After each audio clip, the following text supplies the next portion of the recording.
अभी हम मुक्तांगन के बीच में स्थित है, जहाँ साहित्य उत्सव लगा है और साहित्य मेला लगा है। आप देख सकते हैं किस प्रकार से जो आकृतियां हैं, जो त्रिवेणी संग्रहालय है उसके बारे में बताया गया है। सुरजीत मंडप, मेडिकल रूम, सारी चीजें यहाँ पर प्रदर्शित की गई है। वो एक बड़े कवि हुए, बस्तर के बहुभाषिक जो कवि थे, उनका आपको मंडप दिखेगा, उनके नाम पर बनाया गया। एक तरह का ऐसा उत्सव है जिसका पूरे देश में जिसका अनुकरण किया जाना चाहिए।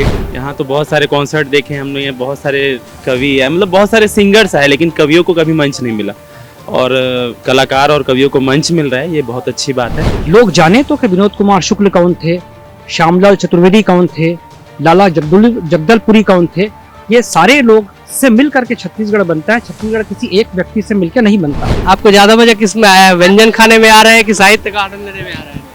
एक्चुअली मैं इसका शब्दों में वर्णन करना थोड़ा कठिन हो रहा है। कहाँ से आए आप? हम मणिपुर से। यहाँ चिल्ला खा रहे हैं, फरा खाए, कल्चरल प्रोग्राम भी देखा है, आर्ट वर्क भी देखा है, सब कुछ देखा है।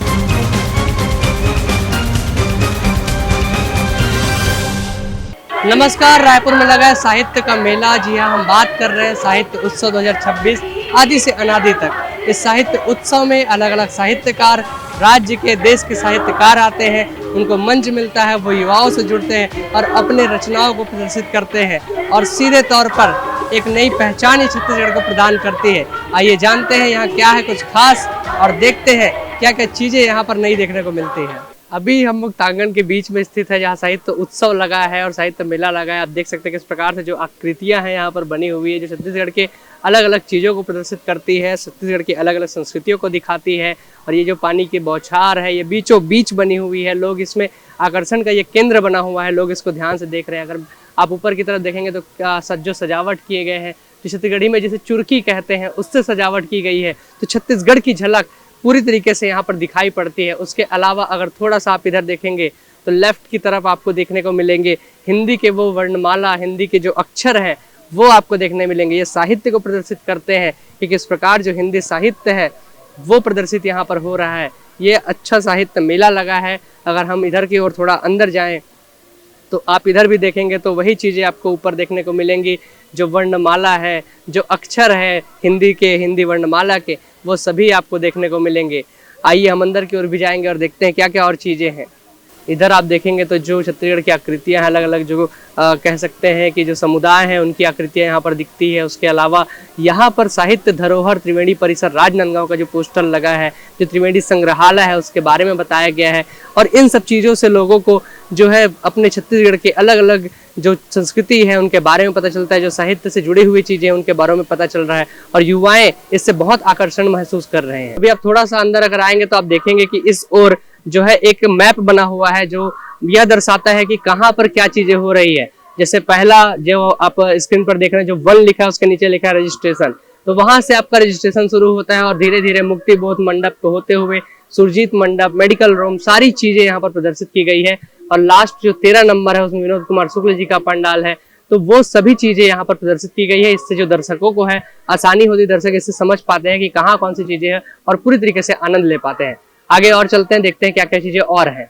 इधर की ओर अगर आप देखेंगे तो आपको लाला जगदलपुरी जी का मंडप दिखेगा, जिन्होंने एक बड़े कवि हुए, बस्तर के बहुभाषिक जो कवि थे, उनका आपको मंडप दिखेगा। उनके नाम पर बनाया गया मंडप है। यहाँ अलग अलग कवि बैठते हैं, साहित्यकार बैठते हैं और जो अपने विचारों को है प्रदर्शित करते हैं लोगों के सामने।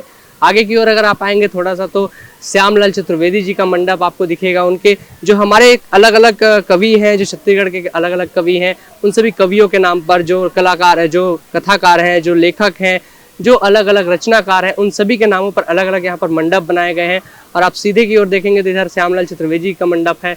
यहाँ पर जो कवि हैं, जो अलग अलग साहित्यकार हैं, जो भी मौजूद हैं, वो सभी यहाँ पर अपने वक्तव्य देते हैं, अपनी बातें रखते हैं और जो लोगों से सीधे जुड़ पाते हैं। यहाँ पर आप देख सकते हैं जो कुर्सियाँ बनी हैं वहाँ लोग बैठते हैं, जो युवा जन है, जो बुजुर्ग वर्ग है, सभी वर्ग के लोग यहाँ बैठते हैं। और ये पूरा जो आप देख रहे हैं जो मैदान, ये पूरी तरीके से कवियों के ऊपर जुड़ा हुआ है। आइए आगे की ओर और देखते हैं क्या क्या चीज़ें और हैं। तो अभी हम मौजूद है श्यामलाल चतुर्वेदी जी के मंडप में। सर, आप श्यामलाल चतुर्वेदी जी के मंडप में हैं, आपने अभी वक्तव्य दिया है, कैसा लग रहा है आपको और क्या क्या चीज़ें आपने लोगों को संबोधित किया है? ये बहुत अच्छा लग रहा है। यहाँ पर एक बहुत महत्वपूर्ण अवसर है। इतना महत्वपूर्ण साहित्य उत्सव यहाँ पर हो रहा है, छत्तीसगढ़ साहित्य महोत्सव। और ये एक तरह का ऐसा उत्सव है जिसका पूरे देश में जिसका अनुकरण किया जाना चाहिए। अलग अलग साहित्यकारों के नाम पर ये सारे मंडप रखे गए हैं। लाला जगदलपुरी मंडप है, श्यामलाल चतुर्वेदी मंडप है, विनोद कुमार शुक्ल मंडप है, पुस्तकालय के पुस्तकें जहाँ विक्रय होती है उसको नाम मुक्तिबोध जी के नाम पर दिया गया। तो ये छत्तीसगढ़ की जो समृद्ध साहित्य परंपरा है, हमारे जो मनीषी हैं उनका स्मरण भी यहाँ पर हो रहा है और युवाओं को बहुत अधिक आकर्षित ये पूरा साहित्य उत्सव कर रहा है, जिसके कारण युवा अपने बुज़ुर्गों के बारे में, हमारे वरिष्ठ साहित्यकारों के बारे में और कलाकारों के बारे में जानेंगे। तो कुल मिला के एक बहुत अच्छा आयोजन है। मैं बधाई देता हूँ छत्तीसगढ़ शासन को और इस साहित्य उत्सव के सभी आयोजकों को। सर, हमारे दर्शकों को अपना एक बार परिचय दे दीजिए। मेरा नाम सच्चिदानंद जोशी है और मैं दिल्ली से आता हूँ। तो देख सकते हैं आप, बहुत ही बढ़िया यहाँ पर मंडप बना हुआ है। जो श्यामलाल चतुर्वेदी जी का मंडप है वो यहाँ पर बना है। यहाँ पर अभी एक कवि बैठे थे जिन्होंने अपने जो लेखक थे उन्होंने अपने वक्तव्य रखे, लोगों के सामने अपनी बातें रखी और लोग यहाँ पर बैठकर उन्हें सुना और युवा उनसे सीधे जुड़ पाए। आगे और चलते हैं, देखते हैं क्या क्या चीज़ें और हैं। अभी हम मौजूद है डॉक्टर सुरेंद्र दुबे जी के पंडाल में, जहाँ पर आप देख सकते हैं जो चित्रकारी है उसको प्रदर्शित किया गया है। चित्रकला का प्रदर्शन यहाँ पर किया गया है। अलग अलग जो चित्र हैं, अलग अलग जो पेंटिंग्स हैं, उनके द्वारा अपनी बातों को जो पेंटर्स हैं उन्होंने रखा है, जो चित्रकार हैं उन्होंने रखा है। और आप देख सकते हैं इसमें छत्तीसगढ़ के अलग अलग जगहों का नाम, जगह का जो चित्रकारी है, जो चित्रकला है वो दिख रहा है आपको। ये भोरम देव दिखेंगे, तो भोरम देव का जो मंदिर है हमारे कबीरधाम जिले में, उसका आपको चित्रकारी दिखेगा। आगे आप आएंगे तो यहाँ पर देख सकते हैं आप एक घाट दिख रहा है, इसको हम लोग कह सकते हैं कि एक महादेव घाट जैसा एक घाट हमें दिख रहा है, एक बनारस का घाट जैसे घाट दिख रहा है। और इधर अगर आते हैं तो फिर ये हमारे छत्तीसगढ़ का हाई कोर्ट आपको दिखता है। उसके अलावा इधर अगर आते जाएंगे तो आपको त्रिवेणी संग्रहालय जो स्थित है वो दिखता है। आगे आप आते जाएंगे तो आपको और अनेक दिखते हैं, जिसमें से ये एम्स दिखता है हमें, अखिल भारतीय आयुर्विज्ञान संस्थान रायपुर जो है प्रदेश का जो एकमात्र एम्स है वो आपको यहाँ पर दिखता है। अगर आप इधर देखेंगे तो फिर आपको पूरी तरीके से देख सकते हैं आप किस प्रकार से लोग जो है इस चित्रकलाओं को देखने आए हैं, इन चित्रकलाओं का आनंद ले रहे हैं। और आगे की ओर हम आकर देखते हैं किस प्रकार से और कुछ लोग जो है वो जो चित्रकला है वो बना चित्रकारी कर रहे हैं। ऊपर की ओर अगर आप जूम करके देखेंगे, थोड़ा सा कैमरामैन हमारे दिखाएंगे, तो जो पेंटर्स हैं, जो चित्रकार हैं, वो सभी चित्रकला भी तुरंत वहीं पर बनाकर दिखा रहे हैं। कुछ लोगों को बुलाते हैं, बैठाते हैं और उनके चित्र तुरंत ही बनाकर प्रदर्शित कर देते हैं। तो इस प्रकार से भी जो चीज़ें हैं वो भी यहाँ पर दिखाई जा रही है, लोगों से जुड़ा जा रहा है। तो अभी आप चित्रकारी के पंडाल में आए हैं, चित्रकला आप देख रहे हैं, कैसा आपको लग रहा है? छत्तीसगढ़ की संस्कृति यहाँ देखने मिल रही है, क्या लग रहा है आपको? बहुत अच्छी संस्कृति है हमारे छत्तीसगढ़ की और यहाँ पे एक से एक प्रतिभाएं हैं, लेकिन उनको एक मंच नहीं मिलता था। साहित्य महोत्सव कुछ हटके है। यहाँ तो बहुत सारे कॉन्सर्ट देखे हमने, यहाँ बहुत सारे कवि है, मतलब बहुत सारे सिंगर्स है, लेकिन कवियों को कभी मंच नहीं मिला और कलाकार और कवियों को मंच मिल रहा है, ये बहुत अच्छी बात है। और मैं बहुत अप्रिशिएट करूँगा मैं छत्तीसगढ़ सरकार को कि ऐसा कर रही हैं और सबको समझ में आएगा कि ये सब चकाचौंध से भी हटके भी कोई दुनिया है जिसकी बहुत इज्जत होनी चाहिए। तो देख सकते हैं आप, जो चकाचौंध से हटके जो दुनिया है उसकी इज्जत की जानी चाहिए, कहना है लोगों का। और लोग लगातार जो है यहाँ अगर देखिए, यहाँ पर आपको देखने को मिलेंगे जो पंडवानी गायिका है उनके जो तीजन बाई जी हैं, उनका जो चित्र आपको देखने को मिल रहा है। और लगातार यहाँ पर बहुत सारी ऐसी चीज़ें हैं जो छत्तीसगढ़ से जुड़ी हुई है, छत्तीसगढ़ के जो चीज़ें जो साहित्य है उनको प्रदर्शित करती है। छत्तीसगढ़ के अलग अलग जो ट्रिप्स जो कह सकते हैं कि छत्तीसगढ़ के अलग अलग समुदाय को प्रदर्शित करते हैं, अलग अलग धर्म को प्रदर्शित करते हैं, अलग अलग संस्कृति को प्रदर्शित करते हैं। और लगातार यहाँ पर लोग आ रहे हैं और इस चीज़ का आनंद ले रहे हैं। इस पंडाल का नामकरण अनिरुद्ध नीरव जी के नाम पर किया गया है। आप देख सकते हैं अनिरुद्ध नीरव पंडाल में हम अभी देख रहे हैं। और यहाँ पर जो बहुत सारे लोग हैं वो बैठे हैं, जो साहित्यकारों से जुड़ेंगे, साहित्यकारों की बातें सुनेंगे और उनके जो विचार है उनको अपने अंदर लेंगे। अभी यहाँ पर अनुराग बसु जी भी उपस्थित होने वाले हैं, जो कि बड़े डायरेक्टर हैं हिंदी फिल्म के। उधर आप देख सकते हैं उधर आ रहे हैं और उनका स्वागत जो है वो किया जा रहा है। तो बड़े बड़े लोग इस साहित्य उत्सव में सम्मिलित हो रहे हैं, बड़े बड़े लोग यहाँ उपस्थित हो रहे हैं। और आप देखेंगे कि जो मुंबई के डायरेक्टर हैं अनुराग बासु जी, वो भी आए हैं, जो कि हमारे छत्तीसगढ़ के भूमि में भी पैदा हुए हैं, छत्तीसगढ़ के भूमि के लोग रहने वाले हैं। तो वो भी यहाँ उपस्थित हुए हैं, उनको भी उपस्थित किया गया, उनको भी बुलाया गया है। उनके साथ कुछ और जो छत्तीसगढ़ के अलग अलग डायरेक्टर्स हैं और कुछ फिल्म से जुड़े हुए लोग हैं, वो भी यहाँ पर जुड़े हुए हैं और यहाँ आए हुए हैं। और उन सबको संबोधित करेंगे और यहाँ जो लोग बैठे हैं वो उन सब के बारे में जानेंगे, सीखेंगे, समझेंगे और इसी तरह साहित्य का आनंद उठाते रहेंगे। तो अभी हम जो है विनोद कुमार जी के मंडप के सामने खड़े हैं और आप देखेंगे कि हमारे साथ कौन है, और हमारे साथ मौजूद है एक साहित्यकार, एक पत्रकार, और क्या क्या है वो अपने खुद से परिचय दे देंगे। सर, आप यहाँ आए हैं, आप अपना परिचय दे दीजिए हमारे दर्शकों को, और यहाँ पर क्या क्या चीजें आपको अच्छी लगी हैं उसके बारे में बता दीजिए। नमस्कार, मैं आपके सभी दर्शकों को भी उनका अभिनंदन और अभिवादन करता हूं। मेरा नाम राजेश गनोद वाले है, मैं रायपुर से ही हूं और मैं बुनियादी रूप से तो रचनाकार हूं, लिखता हूं, और बाई प्रोफेशन अगर आप कहें तो मेरा जो काम था वो जर्नलिज्म था, लेकिन अब वो थोड़ा सा बदला है, काम लिखने का ही है, कुछ क्रिएटिव राइटिंग का काम है। मैं अभी आप जैसा कि देख रहे हैं विनोद कुमार शुक्ल जी की का ये जो ये है स्टैंडी, उसके सामने हूँ, और इस 3 दिन का जो ये रायपुर साहित्य महोत्सव हो रहा है छत्तीसगढ़ सरकार की तरफ से, छत्तीसगढ़ साहित्य अकादमी की तरफ से, उसमें एक जो महत्वपूर्ण जो मंडप है वो विनोद कुमार शुक्ल के नाम पे भी है। और विनोद कुमार शुक्ल क्या थे ये मुझे नहीं लगता कि किसी को बताने की आवश्यकता है, क्योंकि हमारे छत्तीसगढ़ के वो एक रचनाकार थे जो ज्ञानपीठ सम्मान तक, जो देश में साहित्य का सबसे बड़ा सम्मान है, वहाँ तक पहुँचे, और अभी हाल ही में वो हम सबको छोड़ करके दिवंगत हुए। तो ऐसे रचनाकार के नाम का कोई मंडप हो और वहाँ रचना और रचना प्रक्रिया की बात हो, ये अपने आप में बहुत बड़ी बात है। अब आपने जो कहा कि ये पूरा जो आयोजन यकीनन एक बहुत बड़ा आयोजन है, जिसमें न सिर्फ लोग साहित्यकारों से मिल रहे हैं, उनसे बात कर रहे हैं, उनको सुन रहे हैं, इसके अलावा बहुत सारी ऐसी चीज़ें हैं जिसको लोगों को, खासकर नई पीढ़ी को देखना और समझना चाहिए। सर, इतना बड़ा आयोजन किया गया, उसमें जो अलग अलग हमारे कवि हैं, रचनाकार हैं, साहित्यकार हैं, उनको जो ट्रिब्यूट दिया जा रहा है, ये पहल आपको कैसी लगी? ये इसलिए बहुत महत्वपूर्ण है कि ये पता कैसे चलेगा, अगर हम आज जिस मंडप के नीचे खड़े होकर के बात कर रहे हैं या जिस मंडप के नीचे बैठ के लोगों को सुन रहे हैं, लोग जाने तो कि विनोद कुमार शुक्ल कौन थे, श्यामलाल चतुर्वेदी कौन थे, लाला जगदलपुरी कौन थे, ये सारे लोग से मिल करके छत्तीसगढ़ बनता है। छत्तीसगढ़ किसी एक व्यक्ति से मिलकर नहीं बनता। इसलिए मुझे लगता है कि इस तरह के जो मंडप की परंपरा है या किसी नाम को सामने रखने की परंपरा, ये एक बहुत बड़ी बात है। इससे नई पीढ़ी भी जानती है और जो रचनाकार बिरादरी है वो भी इस बात को समझती है। तो देख सकते हैं आप, इस दौर जो है विनोद कुमार शुक्ल जी का मंडप है। अभी हमने जो साहित्यकार से बात की, बहुत ही बढ़िया तरीके से उन्होंने बताया कि जो ये ट्रिब्यूट देना है, जो उनको याद करना है, ये बहुत ही अच्छी पहल है। और इधर अगर आप देखेंगे तो जो विनोद कुमार शुक्ल जी का मंडप आपको देखने को मिलेगा, जो बड़ा मंडप, सबसे बड़ा मंडप अगर कोई यहाँ पर है तो ये वही है, विनोद कुमार शुक्ल जी का मंडप है। और बहुत ही बढ़िया तरीके से सजाया गया है, बहुत ही बढ़िया तरीके से जो यहाँ की गई हैं व्यवस्थाएं, और लोग लगातार इसमें जुड़े हैं। इस कार्यक्रम को सफल बनाया जाए, इस महोत्सव को और आनंद से बहुत बड़ा महोत्सव बनाया जाए।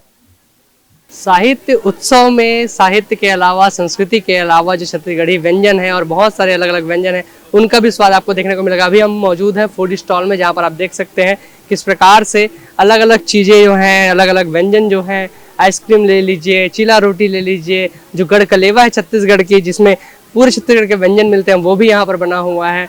और अगर आप पूरी तरीके से घूमेंगे तो सारे फूड स्टॉल्स आपको दिखते हैं। यहाँ पर आप देखेंगे ध्यान से कि फूड स्टॉल्स बने हुए हैं, अलग अलग चीज़ें हैं यहाँ पर, चीला रोटी है, बड़ा है, और बहुत सारी चीज़ें यहाँ पर है।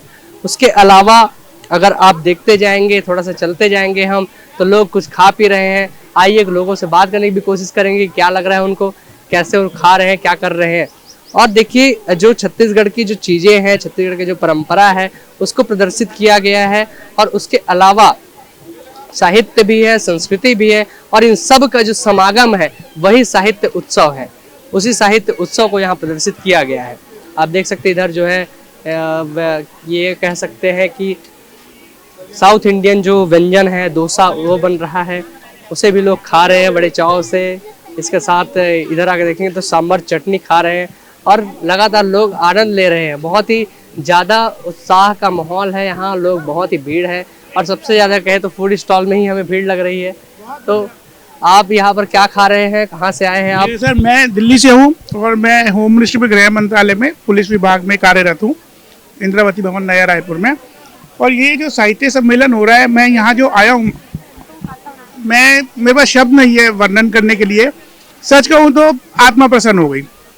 इतने देसी व्यंजन, बस्तर के देसी व्यंजन, छत्तीसगढ़ के देसी व्यंजन, इतना सुंदर साहित्य कला का प्रदर्शन, इतना सुंदर साहित्य जो प्रवचन हो रहे हैं, मैं कह रहा हूँ बहुत ही अच्छा है। इससे साहित्य को प्रोत्साहन मिलेगा, छत्तीसगढ़ को, हमारे बस्तर को, हमारे छत्तीसगढ़ के सभी राज्यों को बहुत प्रोत्साहन मिलेगा। बहुत ही खुशी का विषय है, बहुत हर्षोल्लास, बहुत प्रगतिशील है। बहुत शुभकामनाएं हैं छत्तीसगढ़ सरकार को, बहुत शुभकामनाएं हैं छत्तीसगढ़ स्टेट को। ईश्वर करे, परमात्मा करे, छत्तीसगढ़ स्टेट हमेशा फलता फूलता रहे और खूब प्रोग्रेस करे। धन्यवाद। आपको ज्यादा मजा किस में आया है, व्यंजन खाने में आ रहा है कि साहित्य का आनंद लेने में आ रहा है? एक्चुअली मैं इसका शब्दों में वर्णन करना थोड़ा कठिन हो रहा है। व्यंजन को अगर मैं नंबर दूं तो 100 में से 100 है, और साहित्य को नंबर दूं तो वो भी 100 में से 100 है। तो मैं ये नहीं कह सकता कि व्यंजन में कम है या साहित्य में कम है, दोनों ही फुल बटा फुल है, दोनों ही टॉप के टॉप है। बहुत ही अच्छा है, बहुत ही आनंद आ रहा है।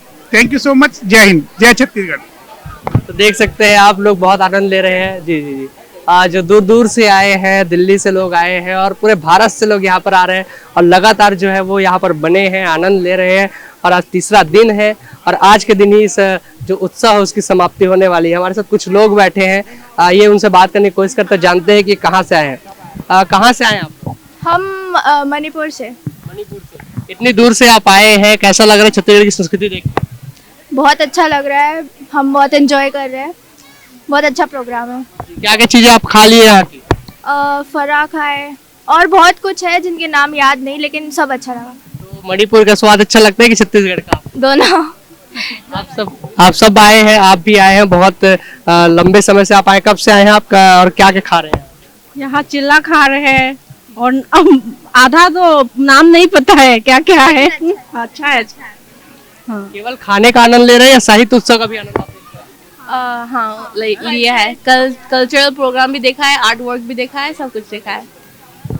तो देख सकते हैं आप लोग बहुत दूर दूर से, जैसे कि मैंने बताया कि लोग दिल्ली से भी आ रहे हैं, मणिपुर से आ रहे हैं, उसके अलावा साउथ इंडिया से भी लोग आते हैं। तो ये छत्तीसगढ़ की जो संस्कृति है उसको देखने का अवसर सबको मिल रहा है और ऐसे साहित्य उत्सव लगातार होने चाहिए, ऐसा सबका कहना है। अभी हम शिल्प साधना में मौजूद हैं, आप देख सकते हैं मेरे पीछे जो है अलग अलग शिल्प कलाएं जो है छत्तीसगढ़ की वो आपको देखने को मिलेंगी। जो कपड़ों से बनाया गया बैग है, जिसे हम झोला कहते हैं, बैग कहते हैं, उस सब चीज़ें आपको यहाँ पर देखने के मिलेंगी। उसके अलावा अगर आप थोड़ा सा इधर आएंगे तो जो ये यहाँ पर तो कपड़े देखने मिलेंगे। यहाँ पर देखिए बांस की जो आकृतियाँ हैं वो आपको देखने को मिलती है, बांस से बनी हुई चीज़ें, जो स्टैचूज हैं, जो अलग अलग चीज़ें हैं वो आपको देखने को मिलती है। आगे आप आएंगे तो जो चुरकी है हमारे छत्तीसगढ़ की, वो चुरकी आपको यहाँ पर देखने को मिलती है। ऐसे ही अगर आप सीधे आते जाएंगे तो बहुत सारी चीज़ें ऐसी हैं जो छत्तीसगढ़ में पाई जाती है, छत्तीसगढ़ में देखी जाती है, वो सब कुछ यहाँ पर प्रदर्शित है। ये आप देख सकते हैं छत्तीसगढ़ के अलग अलग जो पत्ते हैं, अलग अलग जहाँ जो आदिवासी क्षेत्र के पत्ते हैं वो सब यहाँ पर एकत्रित किए गए हैं और उसमें नाम भी आप देख सकते हैं लिखे हुए, भुई चंपा, गुड़मार, इंद्रजौ, ये सब जो अलग अलग जो पत्ते हैं, इनसे जो बीमारियां होती हैं उनको ठीक करने वाले पत्ते हैं। जैसे जोड़ों के दर्द को ठीक करने के लिए हठिल पत्ता का यूज़ किया जाता है। तो ये सब जो पत्ते आयुर्वेदिक पत्ते हैं, इनसे जो शरीर की बीमारियां हैं वो ठीक हो जाती है। शुगर आदि की बीमारियां, गठिया की बीमारियां और बहुत सारी बीमारियों के लिए अलग अलग देखिए यहाँ पर औषधियाँ हैं, वो सभी हैं। तो औषधियों का भी स्टॉल यहाँ पर है। आगे अगर आप आएंगे थोड़ा सा तो आप देखेंगे कि किस प्रकार से अलग अलग जो शिल्प कलाएं हैं, शिल्प आकृतियां हैं वो बनी हुई है। देखिए यहाँ पर कुछ अच्छे चीज़ें हैं जो आपको देखने को मिलेगी। ये बोरे जो हम कहते हैं, बोरा एक धान रखने का बोरा होता है, उससे जो बनाया गया जो कलाकृति है वो भी आपको देखने को मिलेगा। उसमें से जो रस्सी निकलती है उससे जो कलाकृति बनाई गई है वो आपको देखने को मिलेगी। तो बहुत ही अच्छी चीज़ें, मालाएँ दिखेंगी आपको, जो छत्तीसगढ़ की माला होती है, जो छत्तीसगढ़ के आभूषण होते हैं वो आपको देखने को मिलेंगे। तो बहुत सारी चीज़ें ऐसी आपको देखने को मिलेंगी जो आप ऐसे फ़ोन में देखते हैं, मोबाइल में देखते हैं, लेकिन आजकल सामने देखने को आपको नहीं मिलती। लोग पहन कर नहीं घूमते, वो सब चीज़ें यहाँ आपको देखने को मिलती है। आगे आप आएंगे थोड़ा सा तो इधर आपको और भी चीज़ें देखने को मिलती हैं, जैसे छत्तीसगढ़ के अलग अलग चीज़ें, सब कुछ यहाँ पर जुड़ा हुआ है हमारे छत्तीसगढ़ प्रांत से, क्योंकि जो लोग आ रहे हैं वो जाने हमारे छत्तीसगढ़ प्रांत कैसा है। यही बस इनकी कामना है, यही हमारे छत्तीसगढ़ के साहित्य उत्सव का संदेश है। साहित्य उत्सव में साहित्यकारों का कहना है, साहित्यकारों से बातचीत है और सब कुछ इस साहित्य उत्सव में लगा हुआ। आप देख सकते हैं कि किस प्रकार से जो आभूषण हैं, जो कानों में पहनने वाली बालियां हैं, जो झुमके हैं, वो सब भी यहाँ पर बनाए गए हैं और ये सब छत्तीसगढ़ में बने हैं, छत्तीसगढ़ की चीज़ें हैं। और आप देख सकते हैं जो अलग अलग चीज़ें, करधन है और जो गले में पहनने वाला जो आभूषण होता है वो है। तो सारी चीज़ें यहाँ पर हैं। इसके आगे अगर आप आएंगे तो इधर आप देखेंगे थोड़ा सा कि जो लोग हैं यहाँ पर भी कुछ कुछ खरीदारी कर रहे हैं, लोग यहाँ पर जो सामान ले रहे हैं और छत्तीसगढ़ की चीज़ें। और उसके अलावा यहाँ पर देखिए मयूर पंख जो है, ये मयूर पंख आपको देखने को मिलेगा। ये छत्तीसगढ़ का जो पटका होता है, पंछा कहते हैं, कोई पटकू कहता है, जो वो चीज़ें हमको आपको देखने को मिलेंगी। इधर आप देखेंगे तो आपको और भी चीज़ें जो है ये देखने को मिलेंगी। आइए हम इनसे बात करते और जानते हैं ये चीज़ें क्या है। भैया ये क्या चीज़ें हैं, थोड़ा सा बताइए इनके बारे में। ये क्या चीज़ है, इसको क्या बोलते हैं? इसको अपन देवसियानी बोलते हैं, इसको अपन अपने बोली में कपेल जाप बोलते हैं। इसको अपन घुंघरू के तौर पर यूज करते हैं, जैसे पैरों में बांधने नृत्य के दौरान अपन घुंघरू यूज करते हैं अपन इसको। तो इसको नृत्य के समय पहनते हैं जी, नृत्य के समय पहनते हैं अपन। और ये क्या चीज़ें हैं? ये सर माला है सर, ये जिसको अपन लोग लोकल बोली में कोलक कांदुल बोलते हैं, या इसको हिंदी में वैजयंती माला बोलते हैं। और ये आपके सियाड़ी है और इसमें वैजयंती पिरोई गई है। कहाँ से लाए हैं सब? इसे अपन सुकमा जिला से आया हूँ मैं। तो देख सकते हैं आप सुकमा जिले से ये आए हुए हैं और यहाँ पर बहुत सी संस्कृतियों को लाया गया है। अलग अलग जिलों से, आदिवासी जिलों से लगातार लोग यहाँ आए हैं, बने हुए हैं और सभी यहाँ पर जो है हमारे साहित्य उत्सव में आनंद ले रहे हैं।